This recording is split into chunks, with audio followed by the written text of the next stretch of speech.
ही गोष्ट आहे जवळजवळ 60 ते 70 वर्षापूर्वीची. हा अनुभव आमच्या गावातील कमलाबाई आजींनी मला सांगितला होता.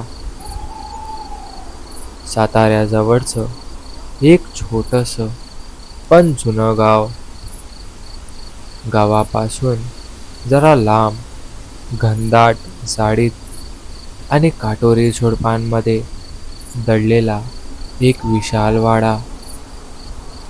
दगडी भिंतीवरची शेवाळ्याची जाड थर, मोडकाळीस आलेल्या खिडक्या वाऱ्याने चर्र असा आवाज करत उघड बंद व्हायच्या.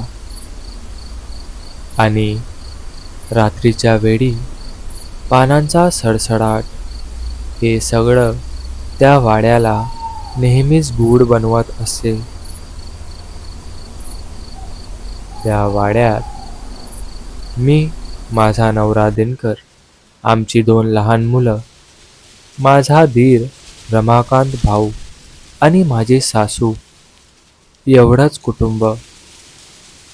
रमाकांत भाऊचं लग्न जवळच्या गावातील यमुना नावाच्या मुलीसोबत ठरलं आणि वाड्यात उत्साहाची लाट उसळली. कुणी मंडप सजवत होतं, कुणी वाजत गाजत सामान आणत होतं, तर गावातल्या बायका हळदीचं गाणं गात होत्या. पण त्या काळी वाड्याबद्दल एक जुनी गोष्ट लोकात प्रचलित होती.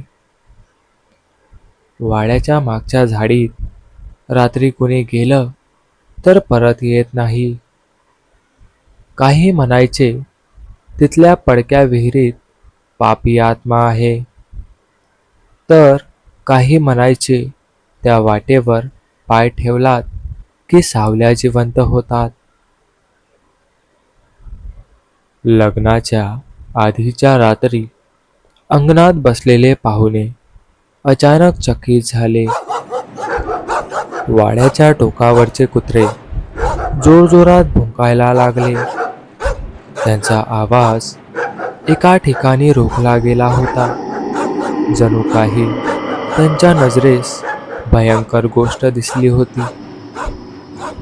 2 तरुण टॉर्च घेऊन तिकडे गेले, पण काही क्षणात परत येऊन म्हणाले, काही नाही, सावली असेल. त्याच रात्री अंगणात झोपलेल्या एका काकांनी सकाळी सांगितलं, मध्यरात्री मला हिरव्या साडीत एक बाई झाडीतून अंगणाच्या टोकाला उभी दिसली. बाकी सगळ्यांनी हसत तो विषय टाळला. लग्नानंतर दुसऱ्या दिवशी जेवण आटोपून मी यमुनाला शोधायला गेले, पण ती घरात कुठेच नव्हती. रमाकांत भाऊंनाही माहीत नव्हतं. कंदील घेऊन आम्ही बाहेर पडलो. वाड्याच्या मागे तुटलेलं कुंपण आणि त्यातून जाणारी झाडीतील पायवाट, जी थेट पडक्या विहिरीकडे जात होती.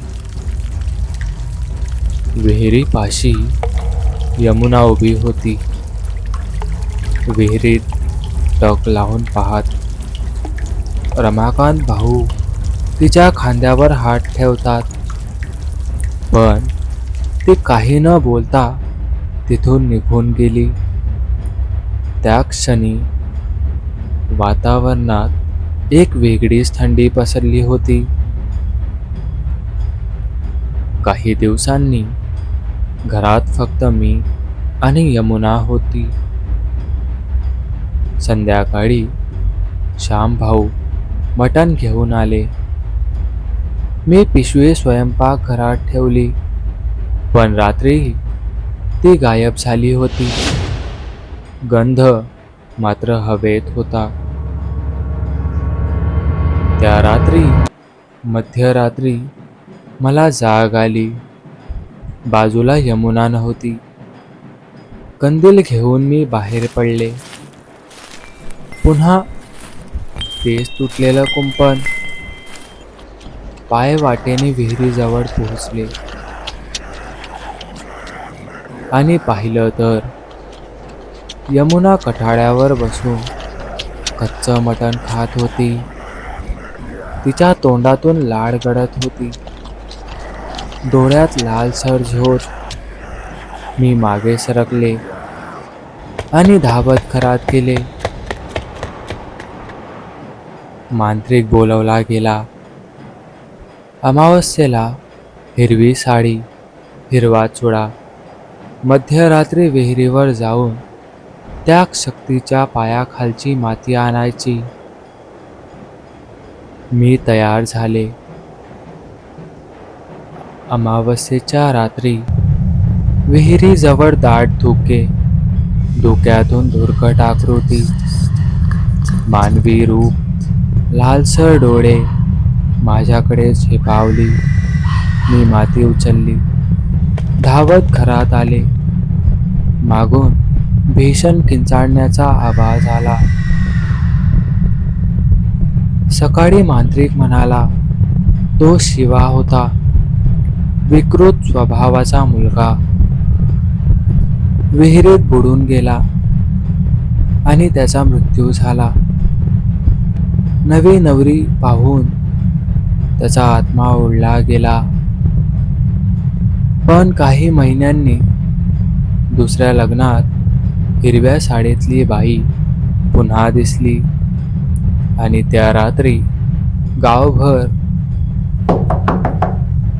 जणू कोणीतरी बंद विहिरीच्या आतून बाहेर पडण्याची वाट पाहत होतं. तर ही होती अनोळखी पाहुण्याची खरी गोष्ट. तुम्हाला ही कथा कशी वाटली ते कमेंटमध्ये नक्की सांगा. आणि हो, जर तुम्ही इथे नवे असाल तर चॅनलला सबस्क्राईब करा आणि व्हिडिओला लाईक आणि शेअर करायला विसरू नका.